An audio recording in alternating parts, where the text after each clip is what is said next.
Okey, hari ni adalah hari terakhir saya ambil anak saya balik daripada sekolah. Anak saya yang pertama lah.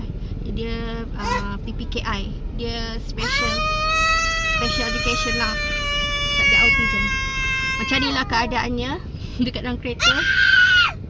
Memang apa? Orang dia ni banyak sangat.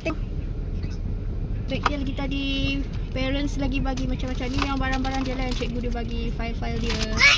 Okay, ni parents rajin bagi apa? Bagi Haji. Daripada Haji Jerit, baik Haji jawab apa yang ibu tanya. Best tak sekolah tadi? Best. Best? Best. Dekat sekolah tadi buat apa? Tengok film. Ha? Tengok TV. Tengok TV kat sekolah. Apa? Tadi, okay. Tangan Haji buat apa? Tulis. Tengok apa tu? Tangan Haji buat apa? Tulis. Tulis? Ya.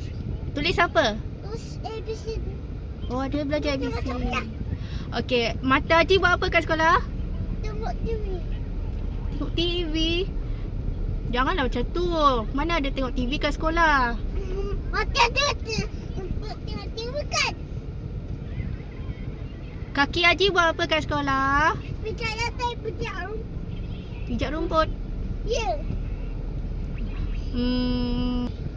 Ada ambil gambar dengan cikgu tak tadi? Ada ambil gambar tak dengan cikgu tadi? Ada. Oh. Siapa kawan Haji kat sekolah yang datang tadi? Siapa yang datang tadi? Aira. Aira. Lagi? Afia. Afia. Lagi? Hafia. Hafia. Lagi? Tujuh. Okey. So, tahun depan sekolah lain. Dah tak sekolah kat situ boleh? Boleh. Sekolah baru boleh? Boleh. Okey. Selamat bercuti. Dah tak ada sekolah tau yang ini. Dah tak jumpa cikgu dah yang ini. Okey. Okey. Macam itulah korang.